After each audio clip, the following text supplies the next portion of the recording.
Pessoal, vamos ter a partir de hoje que trabalhar através das videoaulas, enquanto nós tivermos que ficar em casa. Vamos então continuar a nossa aula de avaliação fisioterapêutica nas disfunções pélvicas e urinárias. A gente já tinha falado um pouquinho sobre a CIF, vamos falar mais um pouco lá no fim, tá certo? Tínhamos falado sobre dados pessoais, a questão da ficha da anamnese. E a gente tinha parado neste slide, vamos continuar a partir desse. E então a gente estava vendo a questão das infecções, né? Sangramento, irritação vaginal na infância, a história do abuso sexual. A gente vai ver também os fatores ambientais, a questão das medicações em uso, né? Anticolinérgicos, diuréticos, antibióticos, profiláticos ou curativos, antihipertensivos, anticontraceptivos, o uso da terapia hormonal. Isso quer dizer que provavelmente essa paciente já está na menopausa, né? A questão dos hábitos alimentares, que a gente precisa ver a questão da ingestão de líquidos e a quantidade, se a produção de urina ela é dependente do volume ingerido, então ela vai interferir na frequência urinária. Alguns alimentos, eles interferem nos sintomas, eles são irritativos, como cerveja, café, sucos cítricos, proteína, gaseificados, refrigerantes, chamate, vitamina D e cálcio. A gente vai pesquisar também a função intestinal ou defecação, saber se essa paciente ela é continente, qual a frequência que ela defeca, tá? A gente vai ver a questão do ambiente domiciliar de trabalho, se só é um banheiro, se o banheiro é próximo, tá? Quantas pessoas fazem uso desse banheiro. As atividades, né? A gente vai questionar em relação às limitações que ela tem, quais atividades ela tem limitações. E a participação social dessa paciente, se ela se restringe a permanecer dentro de casa, pelo fato de que ela, ao sair, acaba urinando, coisas desse tipo. Então, a gente vai ver também as estruturas e funções do corpo, tá? Se a perda urinária, como é essa perda urinária, se ela é em jato, se ela é em gota, o volume, a quantidade de urina que ela perde, a gente vai conseguir avaliar pelo uso dos absorventes, que é o teste chamado PED-teste, tá? Que depois vocês vão ver lá pro fim dessa aula. A frequência urinária que essa paciente tem durante o dia e durante a noite, principalmente. Se há alguma disfunção urinária, a gente vai ver todos os sinais vitais, pressão arterial, frequência cardíaca, frequência respiratória, o IMC, por isso a gente precisa do peso e da altura dessa paciente. A inspeção pélvica, onde a gente vai ver os aspectos e trofismo da vulva, cores e se há cicatrizes, essas coisas a gente vai ver também. A presença de contração reflexa dos músculos do assoalho pélvico durante a tosse, a gente vai pedir para essa paciente tossir e vai ver a contração. O uso de músculos acessórios durante a contração dos músculos do assoalho pélvico, porque a gente não quer esses músculos acessórios contraindo, lembra? Que se ela contrai junto com os músculos do assoalho pélvico, é porque quer dizer que eles estão fracos. O teste de esforço e os prolapsos de órgãos pélvicos.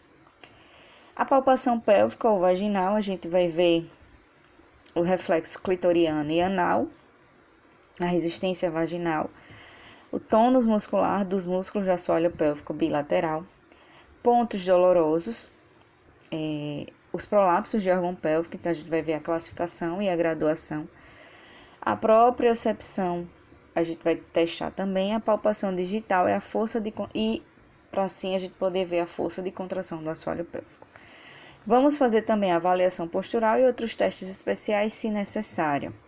Algumas questões, elas têm que ser perguntadas, tá? A frequência, quantas vezes esvazia a bexiga por dia em 24 horas? Sintomas de incontinência urinária de urgência ou bexiga hiperativa, então a gente tem que procurar. Quais são esses sintomas? De urgência, você sente vontade súbita e iminente de esvaziar a bexiga? Da urge e incontinência, você apresenta episódios de vontade súbita e iminente de urinar acompanhado de perda urinária? A noctúria, você acorda durante o sono para urinar? Enurese, você perde urina dormindo? Outros sintomas de bexiga hiperativa: perde urina ou sente forte desejo miccional quando está ansiosa. Perde urina ou sente forte desejo miccional quando manipula a água. Questões específicas de incontinência urinária de esforço. Você perde urina ao espirrar, ao tossir, ao rir, ao correr, ao saltar ou pular, durante o exercício, ao levantar peso, ao mudar de posição, durante a relação sexual. Então, essas questões vão nortear mais ou menos pra gente qual o tipo de incontinência que ela tem e qual o grau de incontinência ela tem. E aí a gente vai avaliar também a qualidade de vida. Lembra que eu falei que elas não têm uma qualidade de vida boa, porque elas passam muito tempo em casa com medo de sair e ter perdas de urinas grandes. Então, existem testes como o SF36 que são inespecíficos, e existem os testes específicos como o IQOL, que é o Incontinence Quality of Life Questionnaire. Ele tem 22 perguntas, tem 3 domínios: o ALB, que é a limitação de comportamento, o PU, que é o impacto psicológico, e o SE, que é o embaraço social. Em cada questão tem 5 respostas possíveis, ela vai de uma escala de 0 a 100. Quanto maior essa pontuação, melhor a qualidade de vida. Gente, tá bem pequenininho, não sei se vai dar para vocês verem, mas esse é o questionário IQOL, tá? Então, a gente pode usar também, além da ficha de anamnese, usar o questionário, tá? Orientando a paciente e a gente mesmo fazendo as perguntas, que é até melhor, do que às vezes ela não consegue marcar a resposta correta. E aí a gente consegue fazer uma avaliação da qualidade de vida. A gente vai ter também o questionário de avaliação de bexiga hiperativa, que a pontuação é: se for maior que 8, a bexiga é hiperativa. Quanto maior, é pior qualidade de vida. Então, tem esses 2 questionários aí que vocês podem utilizar junto com a avaliação. E aí a gente vai para a avaliação funcional dos músculos do assoalho pélvico. O ideal é que a paciente estivesse com a bexiga cheia. No entanto, é dispensável, o que possibilita adequar o que for mais confortável para a paciente, já que é comum a paciente solicitar esvaziar a bexiga. A mulher ela deve estar despida da cintura para baixo, posicionada em decúbito dorsal, com os quadris abduzidos e fletidos, pernas fletidas e apoiadas na maca, como está na figura. Essa posição chama-se litotomia modificada, pois não tem perneiras. E aí a gente vai começar com a inspeção. A cor da vulva. Em período reprodutivo, ela tem cor rosada, que é essa primeira da figura do lado esquerdo. No climatério ou na pós-menopausa, ela pode estar atrófica e esbranquiçada. Como assim atrófica? Ela pode estar com um tecido frágil, tá, gente? Aquele tecido mais fino. E ela pode ter a cor vermelho intenso quando houver um processo inflamatório, que é essa nossa figura do lado direito. A gente vai poder ver também a presença de corrimento, que vai nos indicar um processo infeccioso ou inflamatório. Tem que observar a cor e o odor, que esse corrimento ele é diferente da lubrificação vaginal normal da flora, tá? Da vagina. A gente vai olhar também lesão vaginal superficial, uma fissura de pele pode ser por assadura, por relação sexual sem lubrificação, tá? O tecido não íntegro e evitar recursos intravaginais. Então, após a relação sexual, algumas mulheres podem apresentar uma lesão vaginal superficial. Essa figura que eu coloquei aí, ela retrata, além dessa questão de lesão sexual, a episiotomia. Não sei se vocês conseguem ver na vagina, um pouquinho descendo do lado esquerdo, tem uma cicatriz do parto. A gente vai ver também varizes pélvicas e hemorroidas, que são frequentes na região vulvar em mulheres constipadas. Então, a hemorroida ela é frequente em pessoas que não conseguem defecar todos os dias. Alguns procedimentos de fisioterapia são contraindicados ou podem ser feitos com cautela, dependendo do grau. As cicatrizes, as episiotomias e lacerações perineais do parto. A gente vai ver as aderências, vai ver se tem fibroses, vai ver se tem pontos gatilhos e trigger points, certo? E o trofismo vulvar. A gente vai ver se tem perda de elasticidade dos tecidos vaginais. em combinação com a diminuição da vascularização causada pelo hipoestrogenismo, que é a diminuição do estrogênio. Ele deixa a vulva, grandes e pequenos lábios, com aspecto flácido, tá? Friável. Então, a gente vai ver a abertura dos lábios e visualização dos orifícios vaginal e uretral, denominado hipotrófico ou atrófico, que normalmente a gente não consegue ver esses orifícios vaginal e uretral. Vamos ver também os prolapsos de órgãos pélvicos. A gente vai realizar o teste de esforço, tá? É possível observar se há ou não prolapsos, mas para determinar o grau é necessária a palpação. Então, aqui a gente já está na questão da inspeção. Eu vou solicitar o teste de esforço, solicito a tosse ou manobra de Valsalva para observar a perda involuntária de urina, gases e ou fezes, classificando em teste de esforço negativo ou positivo. A mobilidade perineal e a descida dos órgãos pélvicos também vão ser vistas. Observar se há contração reflexa dos músculos do assoalho pélvico, movimentos para dentro e para cima, tá? E indicando que o reflexo de contração está preservado. A contração dos músculos do assoalho pélvico. Solicita a contração muscular, como interrompendo o jato urinário, pede para segurar o xixi. O movimento correto é a elevação do ânus em direção ao púbis, fechando o introito vaginal. Observar se a paciente realiza a apneia inspiratória ou se contrai os músculos abdominais, adutores e glúteos juntos. Devem ser desencorajados pelo treino da contração dos músculos do assoalho pélvico de maneira isolada e na fase expiratória.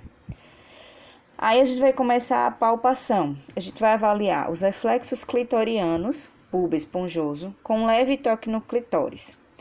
Haverá uma ereção no clitóris, tá certo?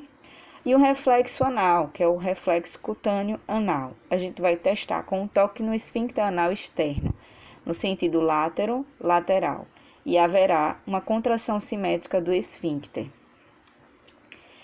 Aí a gente vai realizar a palpação digital, com a introdução do dedo indicador e médio na cavidade vaginal até a falange média, entre 4 a 6 centímetros do introito vaginal.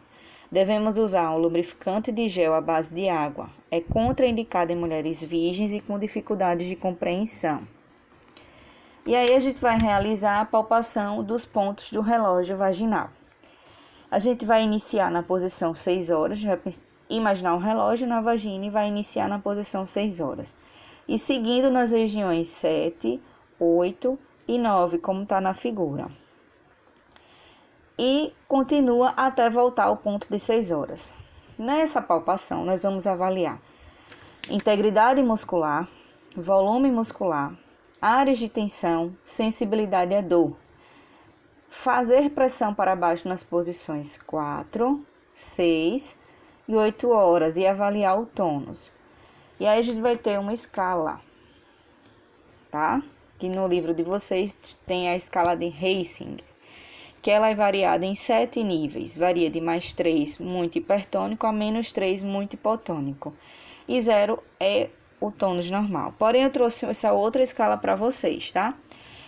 0 é o músculo não palpável, 1, músculo palpável, mas muito flácido, hiato largo, resistência mínima de extensão, 2, hiato largo, mas com alguma resistência à palpação, 3, hiato razoavelmente estreito, boa resistência à palpação, mas facilmente distendido. Então, a gente põe o dedo e quando abre os 2 dedos, então ele é fácil de abrir.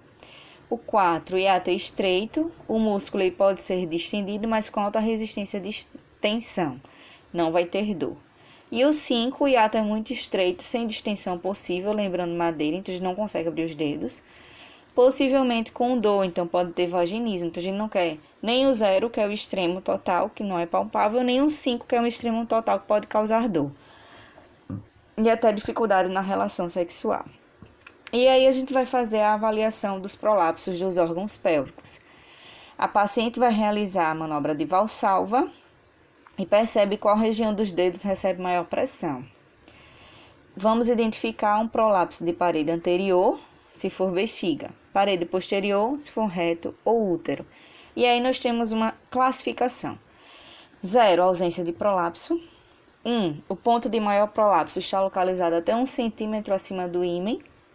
2. O ponto de maior prolapso está entre 1 centímetro acima e 1 centímetro abaixo do ímen. 3. O ponto de maior prolapso está entre 1 centímetro abaixo do ímen, porém não se desloca mais do que o comprimento da vagina, menos 2 centímetros. E o 4 é a inversão completa. O ponto de maior prolapso desloca-se no mínimo o comprimento total da vagina, menos 2 centímetros. A avaliação funcional dos músculos do assoalho pélvico. A paciente aperta o dedo com a vagina o mais forte que conseguir, gerando uma contração voluntária máxima. Usa-se a escala de Oxford modificada e o esquema PERFECT, que é um acrônimo que é derivada das fases de avaliação. Então, a gente está vendo aí a palavra PERFECT. O P significa Power, que a gente vai testar a força dos músculos de assoalho pélvico de acordo com a escala de Oxford modificada. Que 0 quer dizer nenhuma força, 5 contração com força contra resistência. Né? Então, a gente vai pedir para contrair, e se a gente vê com uma contração muito forte, a gente vai gerar uma resistência. Então, a gente vai classificar em 5 se ela vencer essa resistência, tá? O E é o Endurance, que avalia o tempo em segundos que a contração voluntária máxima pode ser mantida. Então, eu peço para ela contrair e conto o tempo.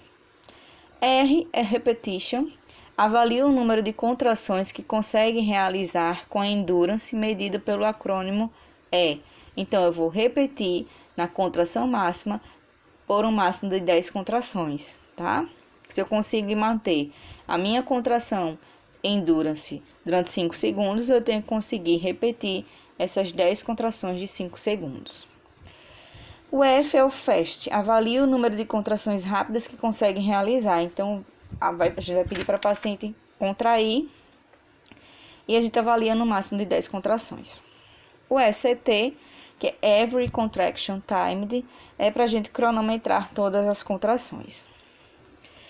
E a gente vai analisar também o relaxamento, a capacidade de relaxamento, tá? Classifica em normal, caso tenha voltado ao estado basal, após solicitar o relaxamento. Ou hiperativo, caso não tenham relaxado ou demoram para relaxar.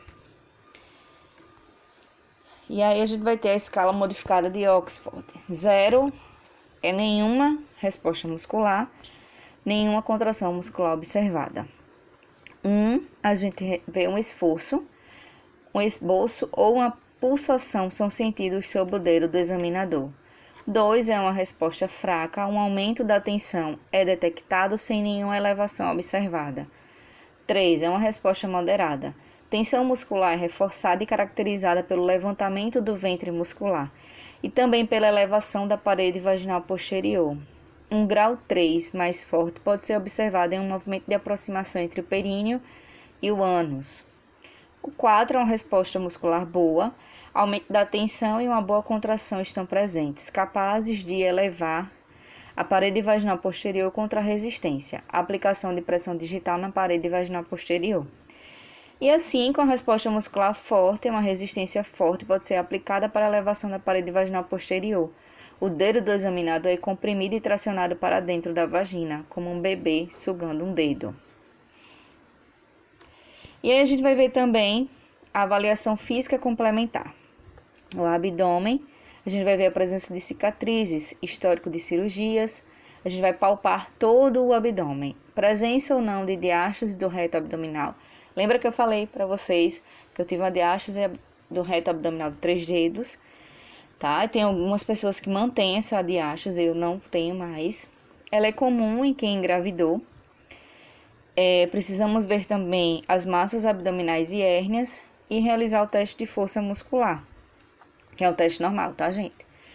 Então, a gente vai palpar também os músculos adutores do quadril, a procura de pontos de tensão. Vamos colocar a nossa paciente em decúbito lateral e vamos avaliar os músculos rotadores externos do quadril, quanto a dor e força.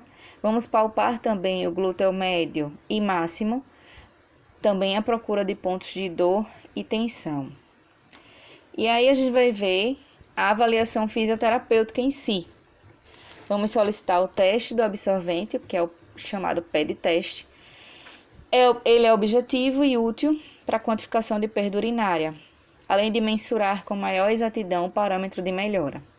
É recomendado nos casos cuja perda não foi observada ao exame clínico ou estudo urodinâmico. Como é que ele é feito? Consiste na colocação de absorvente com peso oferido previamente, junto ao meato uretral externo por um período durante o qual a paciente vai executar as atividades de vida diária ou exercícios. Depois o absorvente é retirado e pesado.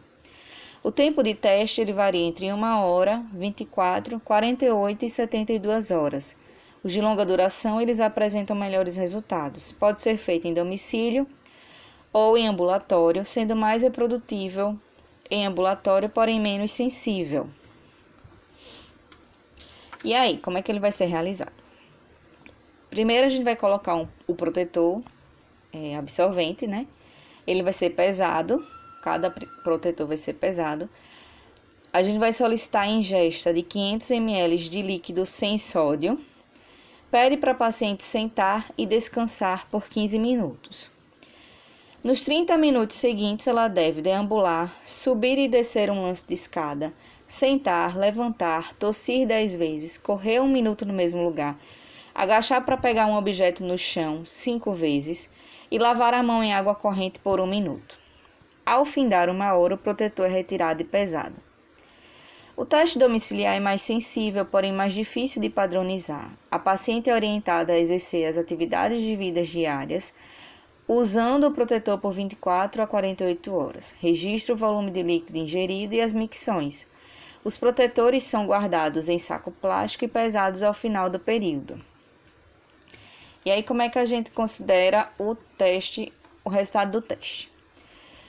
O teste é positivo quando o volume medido for maior ou igual a 1,4 gramas, equivalente a 1,4 ml, se considerar 1 hora, e até 1,3 gramas, se considerar 24 horas. Análise de 1 hora. Valores inferiores não devem ser considerados, já que o aumento do peso do absorvente ele pode ocorrer por sudorese e ocorrimento vaginal. Na análise de 1 hora, a gente vai classificar. O aumento de 1 a 10 gramas é incontinência urinária leve. De 11 a 50 gramas, incontinência urinária moderada. Mais de 50 gramas, incontinência urinária grave. Análise de 24 horas. De 4 a 20 gramas, incontinência urinária leve. De 21 a 74 gramas, moderada. E mais de 75 gramas é grave. E aí a gente tem também o diário miccional, que ele consiste no controle pessoal feito pela sua paciente dos seus hábitos urinários. O ideal é preencher por 3 dias consecutivos. Como é que a gente vai fazer? Orientar quanto ao uso de 2 copos graduados em mililitros, um para medir a quantidade de urina e o outro a quantidade de líquidos que ingerir. Coleta as seguintes informações: horário, quantidade e tipo de líquidos ingeridos, horário e volume de urina e ocorrência de sintomas de enchimento e esvaziamento. E aí a gente vai ver à frente o quadrinho que a paciente deve preencher. Aí eu coloquei também para vocês a CIF, tá, gente? Por quê? Eu vou passar uma atividade e vocês vão precisar preencher de acordo com a CIF. Então, quais são as terminologias e conceituações dos aspectos contemplados pela CIF? Ela compõe 4 componentes: estrutura do corpo e funções do corpo, atividade, participação e fatores ambientais. Então, em relação à estrutura do corpo, a gente vai ter partes anatômicas do corpo, órgãos, membros e seus componentes, ossos, músculos e ligamentos, e funções fisiológicas dos sistemas corporal e mental. A funcionalidade é a integridade estrutural e funcional, e a incapacidade é chamada de deficiência. Em relação ao componente atividade, a definição é execução de uma tarefa ou ação por um indivíduo. Funcionalidade e atividade, incapacidade é a limitação dessa atividade. Para o componente participação, a definição é o envolvimento em situações de vida social. A funcionalidade é a participação e a incapacidade é a restrição da participação. Os fatores ambientais. compreende os fatores externos do meio ambiente em que a pessoa vive, a funcionalidade são os facilitadores e a incapacidade são as barreiras ou obstáculos. O diagnóstico fisioterapêutico. A gente vai ver justamente o que? Vai ver os domínios e as suas formas de avaliação de cada componente, quais são os diagnósticos fisioterapêuticos e quais são os objetivos fisioterapêuticos. Então, eu vou querer, nos casos clínicos que eu vou passar, que vocês se baseiem nos componentes, domínio, diagnósticos e os objetivos. Eu vou mandar essa aula para representante de turma de vocês e a partir dela e dos casos clínicos vocês vão me responder. A atividade eu vou passar para vocês em trio, tá? E aí, a partir dos quadrinhos vocês vão conseguir resolver. Então, é isso que a gente vai ter para discutir sobre o diagnóstico, tá certo, gente? Fisioterapêutico. Então, a gente falou sobre a avaliação e diagnóstico fisioterapêutico. Então, eu quero que vocês deem uma estudada e resolvam a atividade que eu vou passar. E nos vemos em breve.